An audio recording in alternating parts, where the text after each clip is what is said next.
Hello, everyone, and welcome to the student information session for the Computational Precision Health PhD program, which is a joint program between UC Berkeley and UCSF. We're so happy to see you all here. We will be recording the session today for those who are not able to attend, and we'll be giving a presentation and then taking questions from you at the end.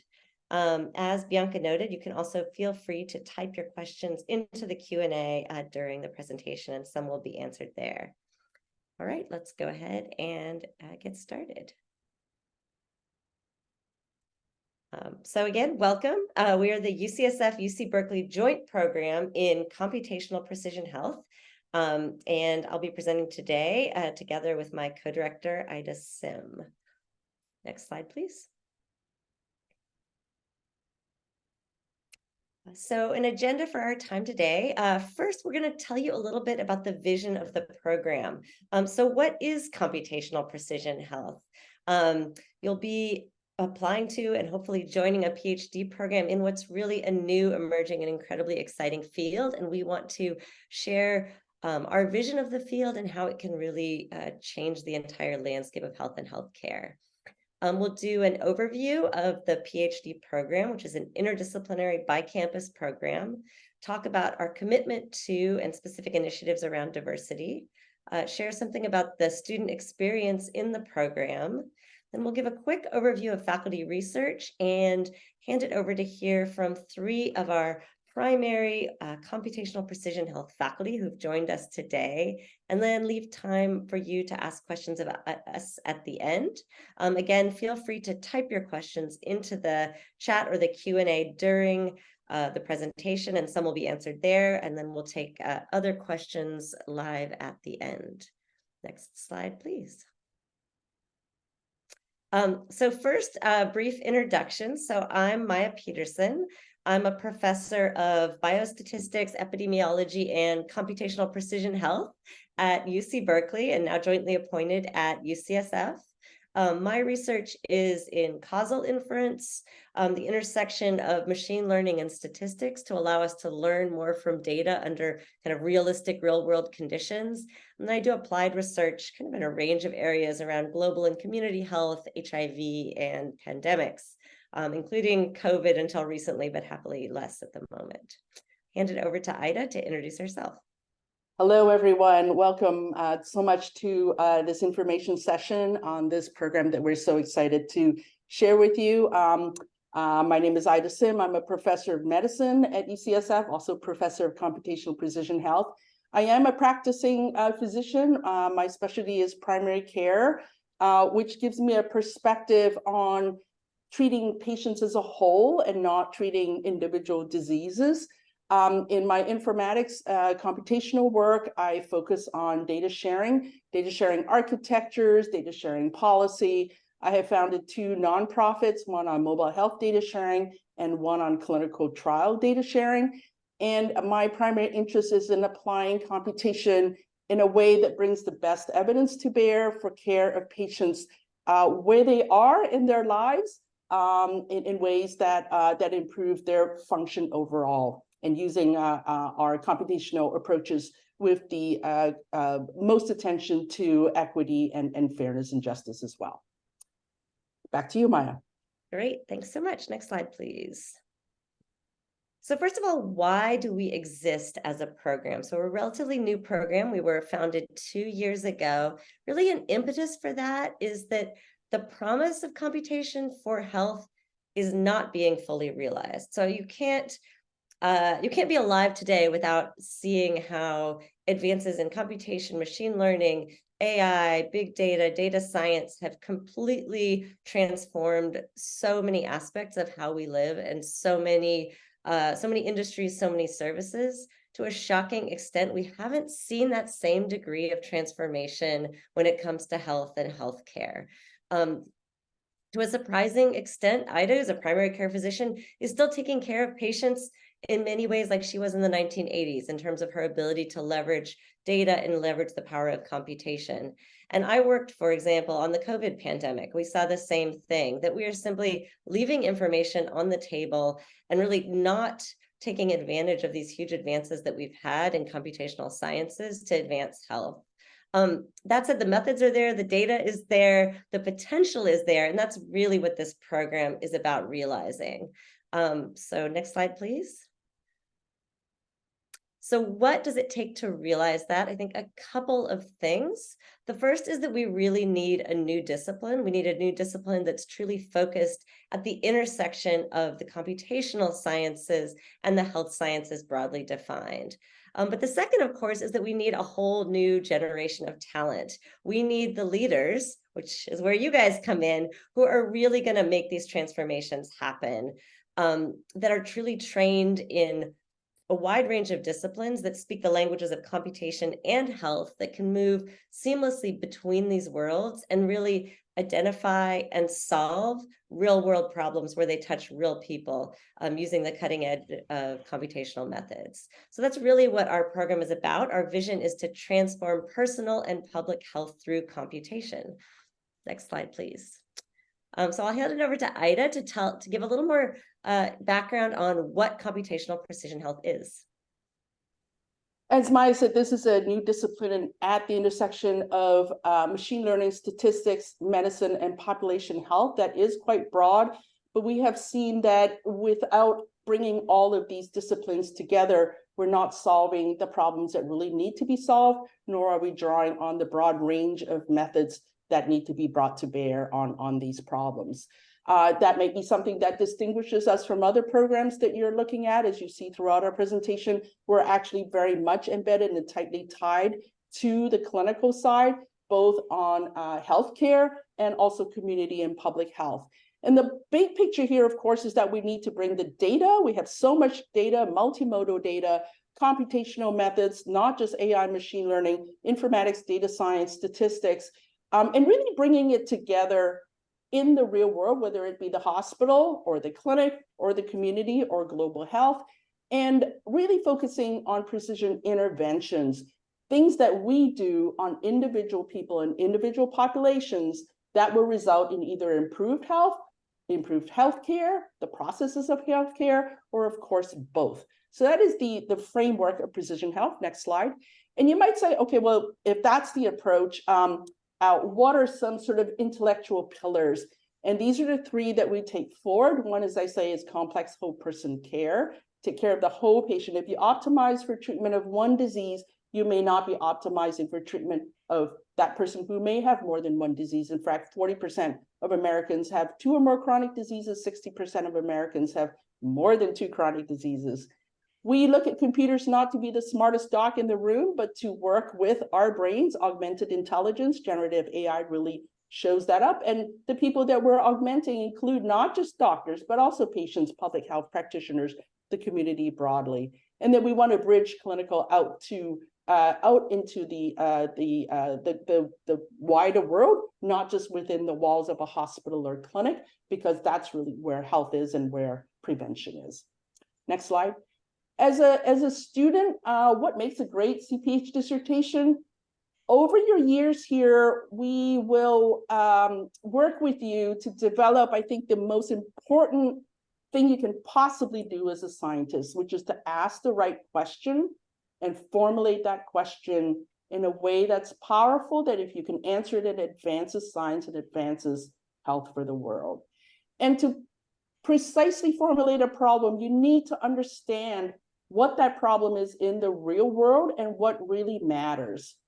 And then not just to predict a risk of something, but also to ask why, so that we can then learn and figure out the next step on how we resolve a problem. Of course, there are precision solutions that we want to tailor interventions to particular person's place, time, and context, with uncertainty incorporated as well. And then precision deployment, because nothing happens if it's not out in the real world. And perhaps another distinguishing point of our program, that we do need to think about how a solution, if it's precise and individualized and manages uncertainty, actually gets deployed in the real world. There are contexts and constraints in the real world. There are risks of unfairness and bias. How do we manage those so that at the end, we really do achieve the impact that we want? Not that your dissertation has to do all three of these, not at all, absolutely have to do problem formulation, but understanding what's really important to transform the world over the course of your career. That's really what we're looking for. But we want to give you a strong basis and a strong conception about how to approach problem formulation, solutions, and deployment in a precise way. Next slide. Why UCSF? We're one of the top institutions for actually computing and clinical care research. We have access to UCSF data. All our EHR data is in clean and computable format.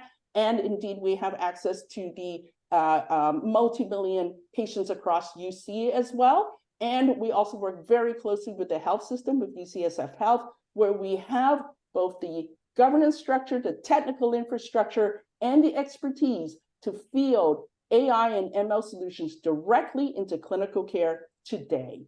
That is something that is extremely valuable for you as a research student to be able to see how it works and to have the opportunity to field in the real world. Next slide. UC Berkeley also maybe doesn't need saying, top expertise in computing, data science, statistics, and biostats. Many complementary disciplines that are also part of our faculty. And there is now a new College of Computing, Data Science, and Society, of which health is an integral part of the vision of this new college to impact society through computing and data science. And we're very happy, and it gives us a tremendous amount of resources to be part of that college as well. Next slide. Bringing these together creates this incredible interdisciplinary cross-campus program, and Maya's going to tell you more about it now. Absolutely. So the first thing to note is just to reemphasize that if you join our PhD program, you will be a PhD student on both campuses, so both at UC Berkeley and at UCSF. That means you'll take classes at both campuses, be advised at both campuses, and graduate with a degree in computational precision health from both campuses.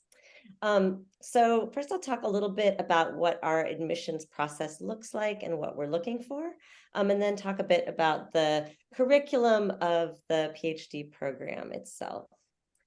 So in terms of admissions, as Ida described, we are really a new interdisciplinary program. We are looking to train the next generation of talent that brings expertise and fluency across a range of both computational and health disciplines. We don't expect you to be an expert in all those coming into the PhD program, but we do want to have a solid foundation in really either the biological or the health sciences, in statistics, and in programming. Now, what does it mean to have a solid foundation? It doesn't mean that you had to have majored in, goodness, all 3 or 2 or even 1. We recognize that you can gain that foundation, you can gain that expertise through a range of pathways. So for example, you may have done no biology or health science in your previous formal coursework, but maybe you've had research experience or you've had a job that's really allowed you to develop that background. We also are interested in students who come from non-traditional academic paths. I mean, we're looking for trailblazers, individuals who really are excited about starting something new and growing this new discipline into its full potential. So that means we're very open to people who come from non-traditional paths, who have acquired these skills across a range of in a range of ways.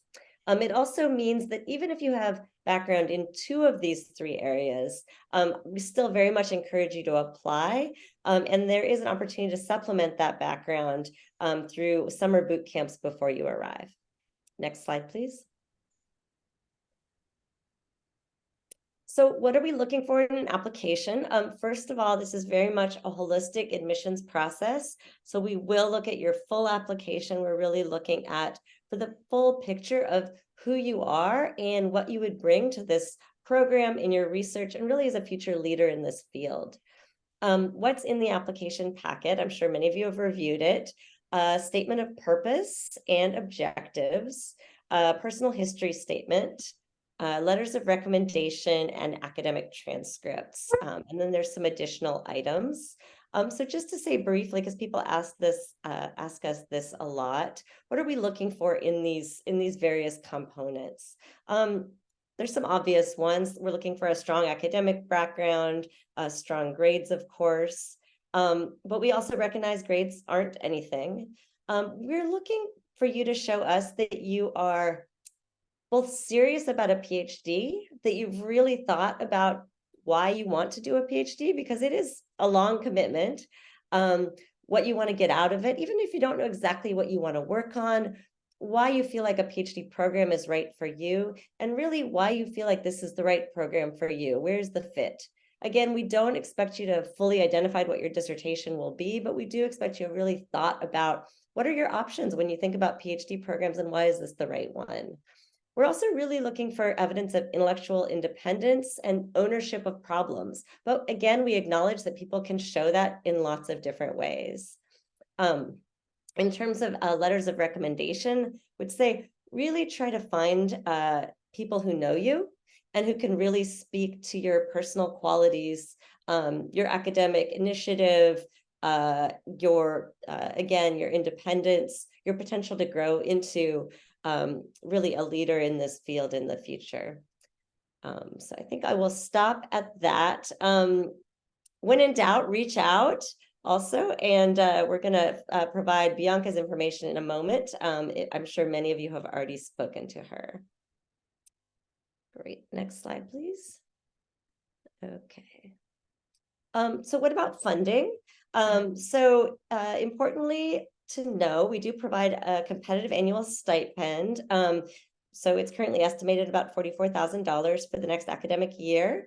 And that is a commitment over 5 years, which is the normative time to degree. Also include full support for tuition and fees, and for international students, supplemental non-resident tuition. So again, often get this question, am I eligible for funding? Am I eligible to apply as an international student? And do you accept international students? We absolutely do. And yes, the funding also applies. Finally, we know that the application fee may be a barrier for some. Application fee waivers are available. The details are in the link, and we encourage you to reach out to Bianca for more details, particularly if you're an international student. Next slide, please. And then finally, Bianca, again, I think many of you have met her. She is our wonderful graduate student affairs officer. She's an incredible resource for you about all sorts of questions on the program. She also supports graduate students once they're here, really across a wide range of areas. Bianca, I think you're on. Do you want to say a quick hi? Hi, everyone. Thanks for coming. I'm sure I've talked to many of you, and please feel free to reach out to me. I am answering a lot of really good questions, so thank you, Brent. Keep going with those. And yeah, so just reach out to me, email me. I'm happy to help. Fantastic. Thanks, Maya. Thank you. And just to note, the deadline to apply is December 11th. Don't wait till the last minute, please, please. You never know what goes wrong. Get your applications in, and we are looking forward to reviewing them. Next slide, please. And then finally, an overview of the curriculum. So again, as you know, we're the bi-campus interdisciplinary program. Really, our guiding principle of our curriculum is for you to learn by tackling real-world problems in small multidisciplinary teams. So honestly, that is how hard interdisciplinary problems get solved. No one person is ever going to have all of the expertise, but simply learning how to speak multiple languages and work with teams of people who bring different backgrounds and different expertise on real world problems. It's hard, and it's unbelievably powerful and important. And our mission is to really ensure that you graduate with a phenomenal PhD and a very strong ability to do that kind of small multidisciplinary teamwork that's needed to solve some of these biggest problems. To that end, we do have a flexible curriculum that can meet your background, career goals, and research goals. The basic outline of it is 2 years of academic coursework that are both at UC Berkeley and UCSF, followed by 3 years of dissertation research. And then the coursework itself is anchored by something we call the Cornerstone course. This is a 2-semester series, and it is really about using computational methods to tackle real-world problems in health. Again, it's limited to just this PhD class and focused on really interactive small group learning. We also have a practicum that provides in-depth real-world exposure to a range of health settings, a doctoral seminar, rotations during your first year to help you both meet and interact with the wide range of faculty in our program, as well as to select a dissertation advisor. And I will note, we're not a direct admit program, so you don't need to have identified a formal dissertation advisor before you get here, although it's a good idea to reach out to faculty and connect and assess potential interest and fit. And then finally, we require 4 foundational courses that can be chosen flexibly with your advisor across the range of disciplines we represent, as well as elective courses, again, across a range of disciplines. Next slide, please. All right, over to you, Ida. Great. So underlying our program is a commitment to diversity, equity, inclusion, and belonging. Of course, not just our program, but both institutions, UCSF and UC Berkeley as well. Next slide. And so just to state our principles and our commitment, to note, of course, that the promise of computation for health has to be available to all. And we see a lot of structural biases in who gets healthcare and who can benefit from computation. And the way that we deploy and study computation can exacerbate those disparities or close them. And of course, we would choose to close them, but that is not an easy task. And the first is to understand the structural biases, both in the system, but also within ourselves, within our communities, and within the structure of our program. So we are committed to be equitable and promote diversity, equity, inclusion in the program work that we do, both in our research, our teaching, and in our service, and see the relationship obviously between diversity and those who work with us, and the way that we can embrace open and equitable access to opportunities across the board. Those are being the principles. It's always comes to the point of, well, what are you actually doing? Next slide. We do have a CPH Diversity Committee, which is chaired by our faculty advisor, Dr. Irene Chen, whom you'll be hearing from a bit later about her research. We also have a CPH Diversity Student Fellow who is officially appointed and has a stipend for this work, because diversity work is work and should be compensated for it.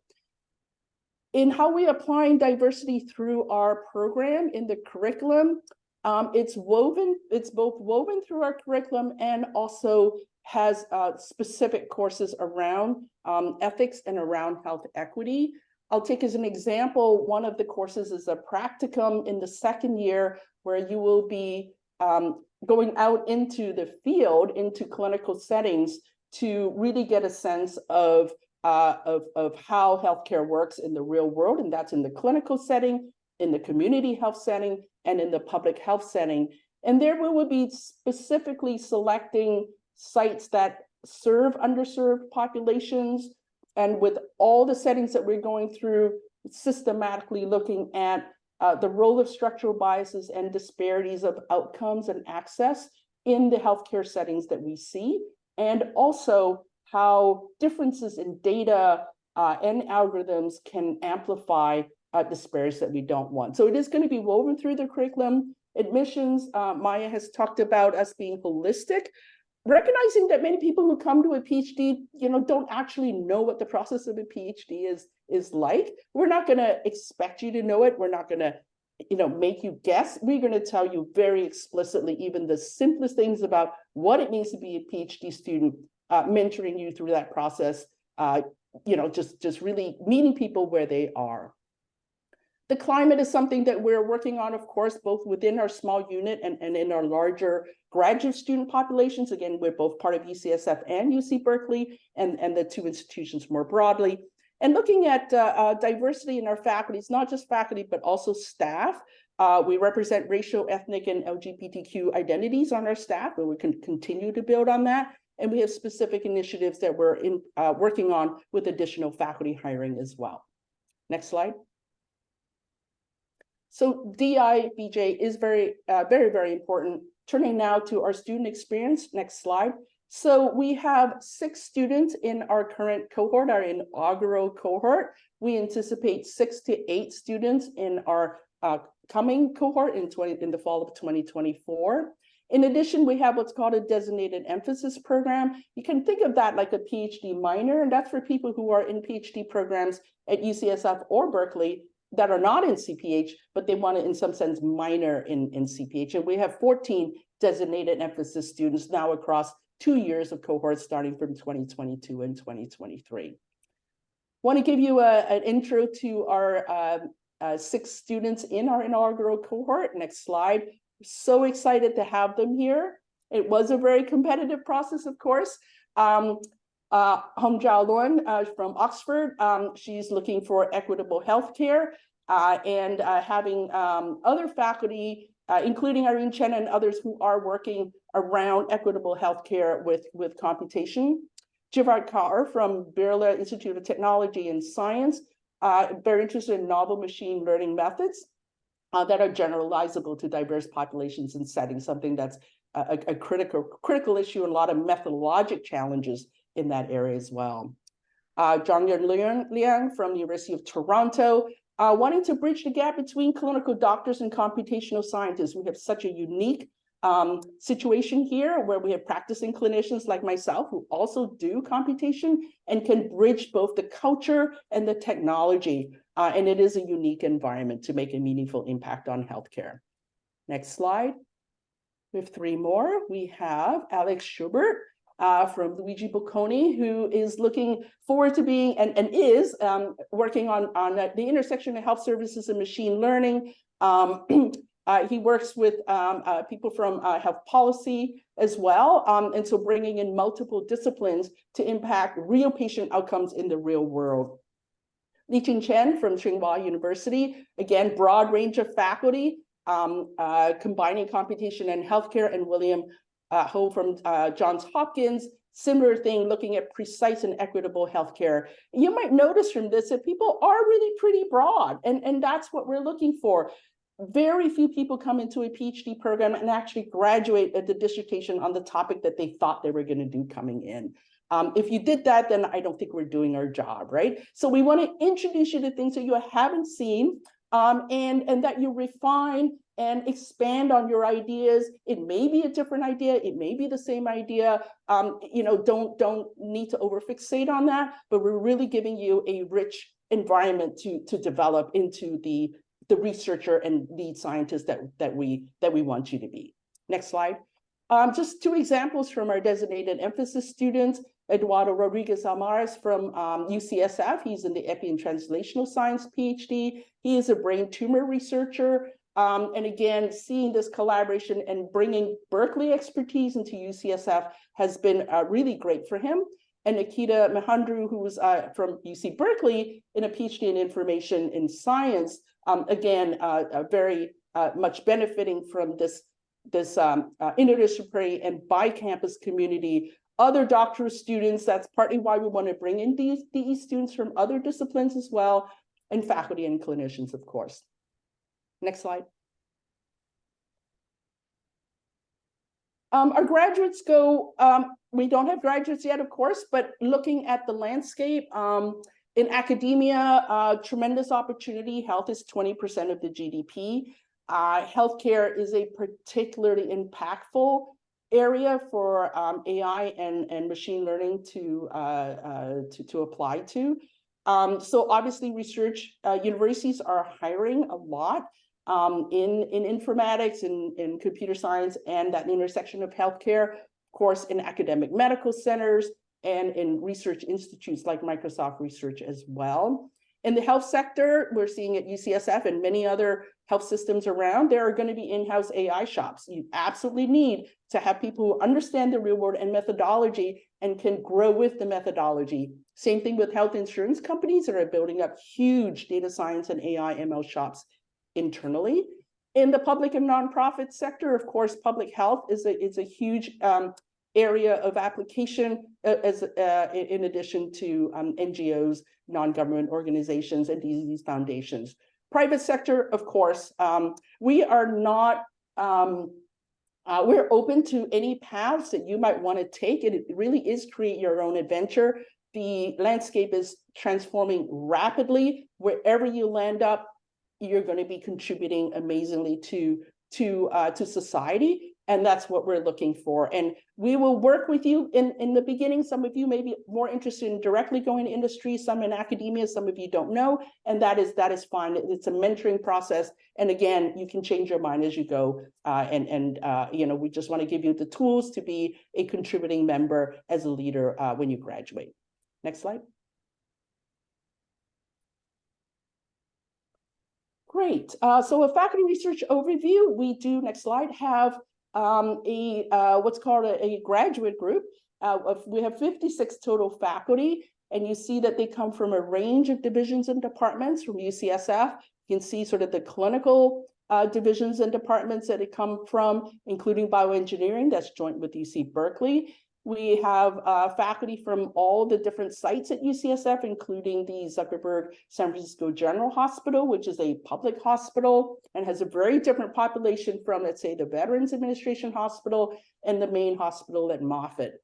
On the Berkeley side, you can see the range of departments and schools that we draw from. It's very broad, including the Haas School of Business, School of Public Health, you know, anchored by a deep partnership with electrical engineering, computing, computer science, and statistics. We have in the middle 4 primary faculty, that I'll review in a little bit, that are hired directly into CPH, and they are faculty members, again, of both UCSF and UC Berkeley in this very novel bi-campus structure. You can see the students that flow in here, 6 to 8 students that are PhD students that come in the middle in the overlap, and then 3 students, 3 designated emphasis students per year from the UCSF side and 3 from the Berkeley side. I call your attention to the bar on the bottom, UCSF Health, UC Health, and partner care settings. Again, we're not a graduate program that's focused, you know, only on the educational part. It is absolutely part of that, but we do embed our work with partners that are in the delivery space. That's UCSF Health, UC Health, across the 5, now 6 medical campuses, and we're establishing more partnerships with clinics around the Bay Area and beyond that reach out to different populations, again, so that we have a diversity of populations that we both work with and that we can help impact. Next slide. So our 4 primary faculty, Ahmed Allah, who works in machine learning for healthcare and treatment effect heterogeneity. Irene Chen, whom you're hearing from, Sandhya Subramanian, who is starting with us next year, and Adam Yala. And I am just actually going to hand over now, and I believe Irene is first.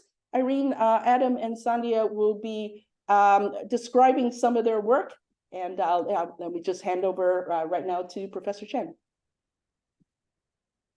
Next slide. Hi, everyone. Great to meet you. So thank you so much for attending this, and it's encouraging to see so many people interested in the CPH program. I just want to give a quick overview of my work and what I'm looking for in students. So my research focuses, as you can see, on 2 main areas. Right now, we are in a really exciting time where more and more machine learning is being used for clinical settings. And my research looks at, is this a good thing? How will that work? How will we make sure that we're treating the entire patient population? And that focuses, as I mentioned, on 2 areas. One is developing machine learning, data science, generally computational methods for equitable clinical care. So treating patients from underserved populations that we might not be focusing on necessarily. And on the other extreme, once we have algorithms that we've developed, how do we make sure that they don't aggravate or exacerbate existing bias in the healthcare system? So we call this algorithmic bias. For this upcoming fall, starting fall 2024, I'm looking for about 1 to 2 PhD students. Our lab really focuses students who are motivated, who are curious, who have clear communication, with strong computational backgrounds. But also we're particularly interested in students from non-traditional and underrepresented backgrounds. you have taken maybe a more circuitous route, maybe you have training as a completely different area, but now you're interested in this area, I find that it makes students much more well-rounded and have a nuanced perspective that we can bring to the lab. Can you go to the next slide? And then sort of as an overview, our lab works on many, many questions and roughly framed around this idea of the machine learning pipeline. So you have problem selection. We work on things like intimate partner violence or climate change, health risk, data collection. How do you collect it? How does that filter down into the rest of the data? What outcomes you study? So how do you make sure you're studying the right problem, the right labels, the algorithm development itself? Computational methods just definitely help there. And then lastly, how do you make sure it's audited and improved as the cycle continues? So hopefully this gives you a taste. If you have more questions, feel free to reach out. But otherwise, thanks so much for listening.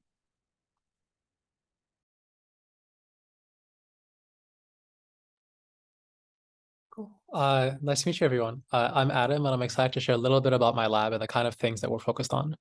Next slide, please. Next slide, please. So by and large, the kind of things I'm interested in are addressing some of the kind of central challenges in cancer care across many different kinds of cancer.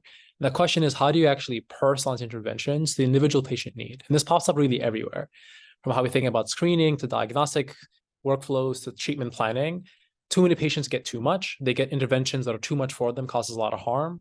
Too many get too little. And if only we could, with the foresight and the right kind of planning tools, truly tailor those interventions, we could do a lot better. Next slide, please. So to make that feel concrete, I want to briefly talk to you about kind of what this looks like in screening. And it really kind of highlights the kind of key ongoing themes of my research group. So in the first part, how do you better understand the very rich patient phenotype that you have, be that imaging, pathology, all this kind of longitudinal mini gigabyte data to understand what's going to happen to this patient. So that's predictive capacity. How do you better understand this future world? Given this imperfect information, how do you do better decision making?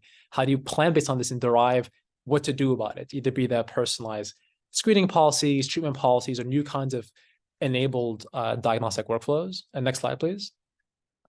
And given those kind of two key pillars, the kind of last pillar to really bring this to the last mile is how do we do translation? How do we think about new kinds of clinical trial designs or anything kind of in this last mile to go from strong predictors, strong decision-making tools, all the way through to prospective evidence that's ready to really change the standard of care to help patients that will never hear of us and will be using this in a non-research setting. Next slide, please. And the kind of these three buckets really highlight the kind of three core themes in my lab. One of them is how do we kind of better improve predictive capacity, modeling everything that in the kind of chaos healthcare system, from longitudinal imaging to various kind of modalities are very rich to better understand outcomes, better decision-making algorithms that looks a little bit more like reinforcement learning or causal inference, depending on the perspective. And finally, addressing the challenges to kind of last mile clinical translations and evidence generation. Next slide, please. I want to briefly highlight, like a lot of my students now really focus on the predictive, and really, we're really trying to solve this kind of fundamental problem. And I want to highlight this is incredibly hard. Current AI methods as is today are not sufficient. And so there's really a huge space for innovation here to make a massive difference. It's going to require sustained innovation in kind of all three of those pillars, large data sets, and really like rubber hits the road prospective implementations. And that's something that I think is it's going to be a wild ride. And I'm excited to kind of pull people into that journey. Next slide. And I want to briefly highlight like part of like one of those challenges to put this in perspective. I really think this is like, I would argue the hardest, most exciting thing in AI. This is way bigger than anything you'd see in kind of LLM space. Healthcare data is incredibly complex. Literally from like the biggest thing GPT-4 to a single CT scan is a 1,000-fold type of gain. And there's so much more in that data. And so there's lots of key technical challenges to resolve. Next slide, please. We can skip past this, but basically I just want to say we're already making lots of progress. There's already back to improvements, and you could be part of this if you're interested. And so if you have any questions, you want to learn more about this type of work, please do reach out. Thank you.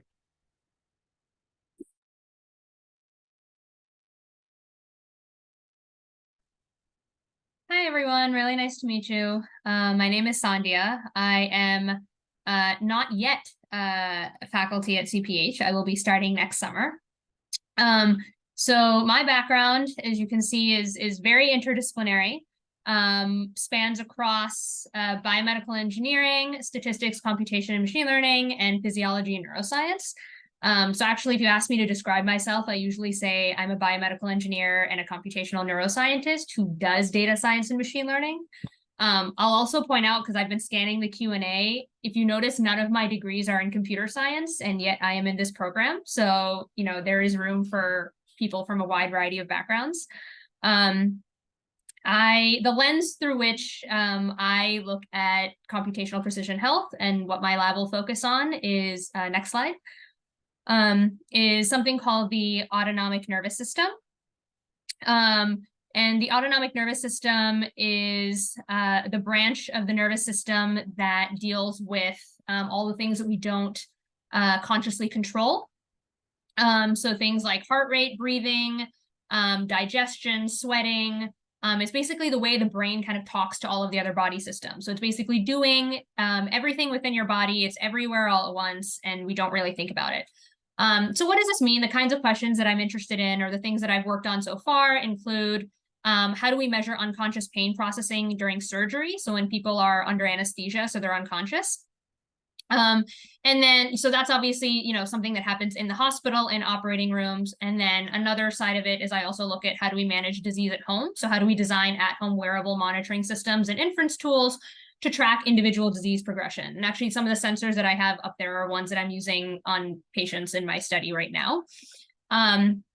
One of the kind of unique aspects of the work that I do, especially coming from a computational background or being a computational researcher, I actually do all of my own clinical work, all of my own patient work. So every patient that I put my sensors on, I go into the clinic, I consent them, I talk to them, I stand next to the anesthesiologist and the surgeons in the operating room. And I did my PhD in a similar dual institution program, very much structured like CPH. When I applied for my PhD, CPH didn't exist yet. And so as part of my PhD training, even though I'm just a PhD, I also had clinical training. I did clinical rotations. I took medical school classes. And so as part of that, that allows me to actually kind of participate actively in clinical situations to do my research. Next slide. And so kind of the range of impacts that I kind of am interested in is looking at new insights about physiology and disease that we don't really know about right now, using different monitoring technologies and modeling, to looking at clinical decision support systems to help clinicians and patients make more informed decisions, all the way to, I'm sorry about the color of that. I think there's a formatting change when it got copied and pasted in, which is okay.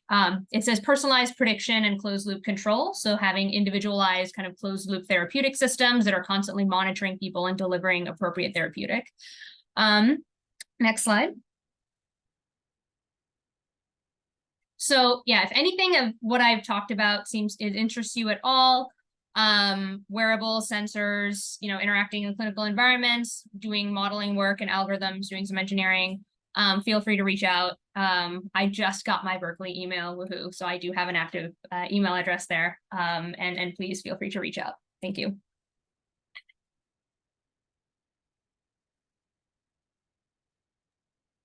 Wonderful. Thank you so much. So this is 3 of our primary CPH faculty. So what does that mean? These are all faculty who are appointed directly in the CPH program, as I had mentioned before. That means they are joint faculty with both campuses, and this is what they're doing. They're building this future with us and with you. Of course, as Ida mentioned, we also have a wide range of faculty with primary appointments in other programs who are also eligible to chair and to co-chair dissertations. And co-chairing dissertations is certainly something that we are open to and really encourage when the fit is right, as a way to further sort of bring in multidisciplinary expertise. So to just wrap up our presentation format so we can move to answering questions live, just want to say first again, thank you all so much for being here. It's wonderful to see the enthusiasm for really this new field and this potential. And just to commend you as well for beginning your PhD journey. A PhD is really a remarkable opportunity. You should go into it knowing why you want to do one.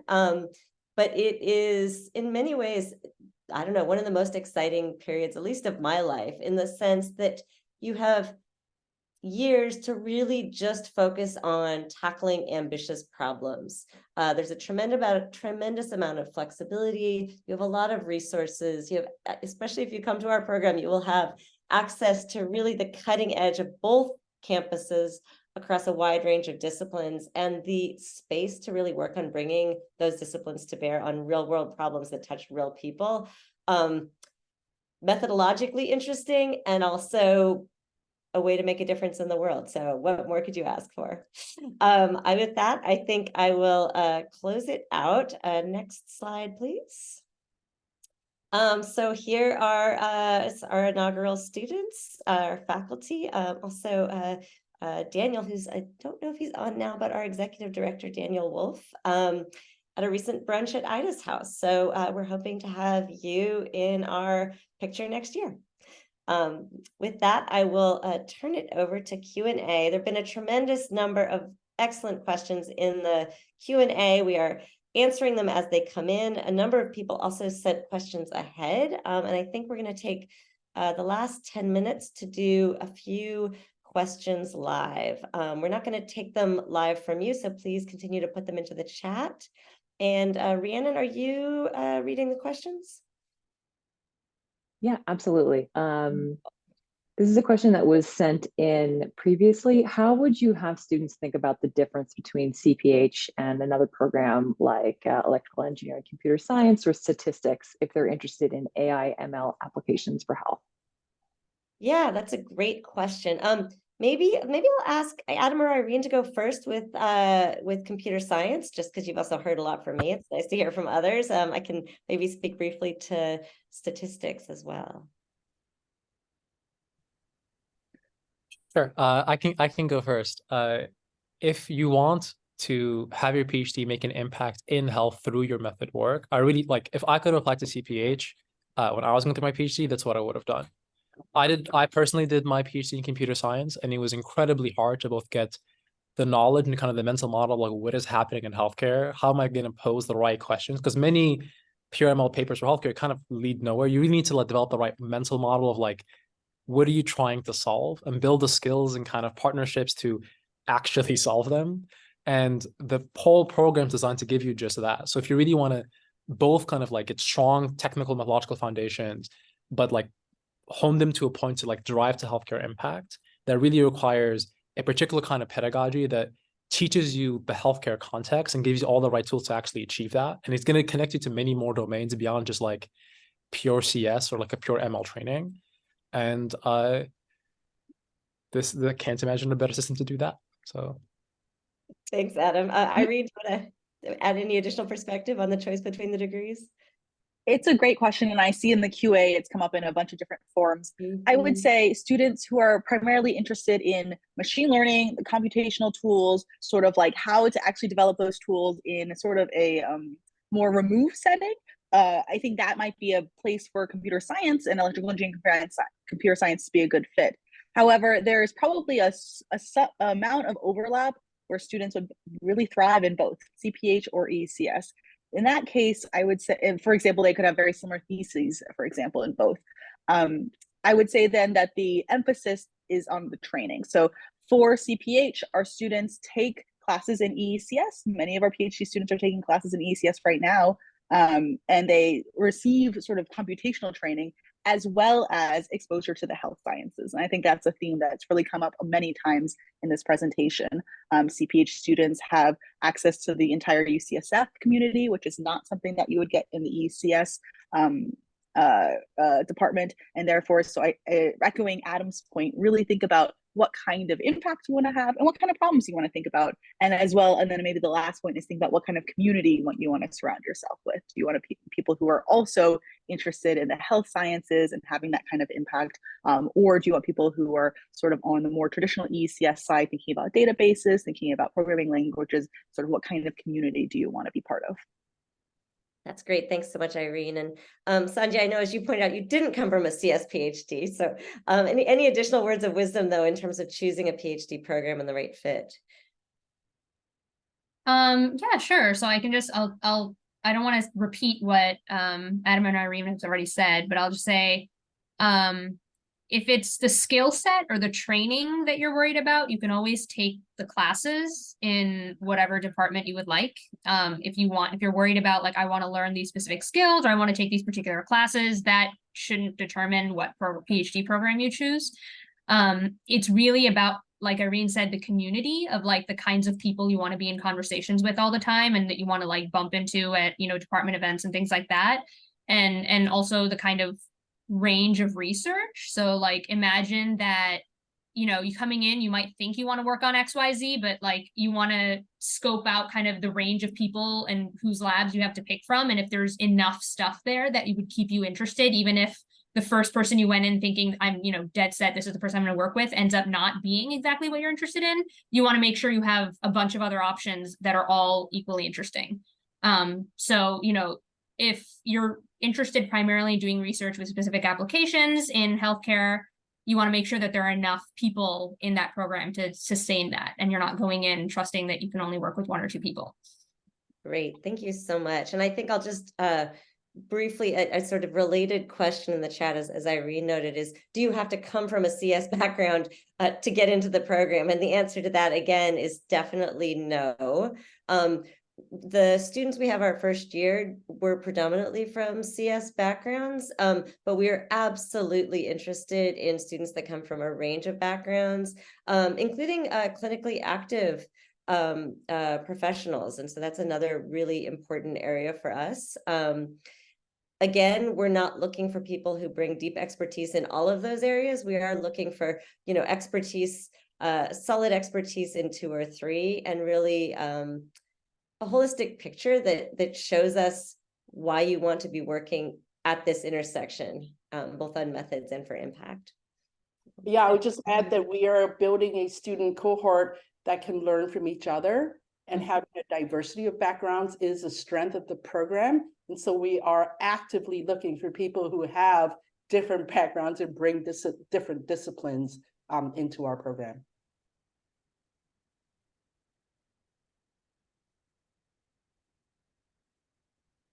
Rand, another question? Great. There have been a couple of questions about the types of projects that students take on during rotations. Wondering if any of the faculty would be able to give a little insight into that. Great. Yeah, maybe just a quick or Irene first, and then Adam, do a quick example of a rotation project now, maybe. Sounds good. I have 2 students working with me right now. One is working on a project looking at pain as it manifests through back pain, hip pain, knee pain, and how there might be better ways to model that within the sort of toolkit that we have as a way to improve patient experience before and after surgery. That's one project. And the other project is looking at bias in clinical notes. So how can we quantify whether or not clinicians describe patients differently for the same conditions, but they might be different races or have slightly different circumstances, and how we might quantify that and actually improve existing models that are then trained on those on those clinical notes. Yeah, on my side, I'm also working with 2 students. I actually flashed a little bit of the results in my last slide. One of them is working on architecture design. So how do we design architectures that can take in 1,000x bigger inputs, and kind of testing this for the downstream applications of like longitudinal imaging and like pathology and cancer. And the other one has been working on self-supervised learnings, which is basically how do we make it so you need way less labeled samples to learn the thing you care about by using the inherent structured and labeled data. So similar downstream vision, but like both are working on the more methodological foundation to enable those downstream tasks. Great, thank you. And I think we have maybe time for one more quick question, Rhiannon, and then we'll answer as well in the chat and follow up with Bianca with any additional. Yes, we will respond to all of the questions in the chat.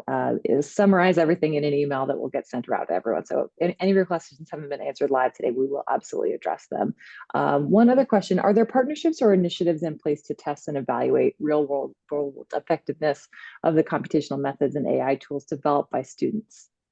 Absolutely. And that goes to this deep partnership with UCSF Health. I'm actually UCSF Chief Research Informatics Officer, which means that I actually do have part of my job is to facilitate the deployment of research tools into the clinic.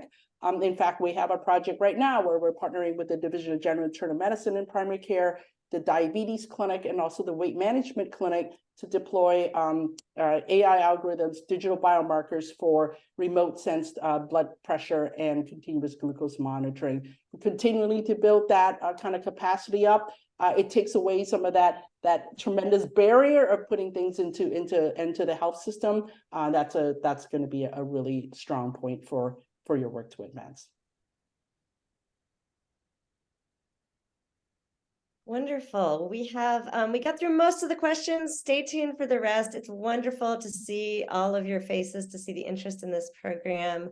Thank you so much for joining us for this hour, and we look forward to your applications. We look forward to see you on both of our beautiful campuses, and have a wonderful afternoon. Thank you for coming, and do look for the answers to all the questions. They will all be answered. Thank you.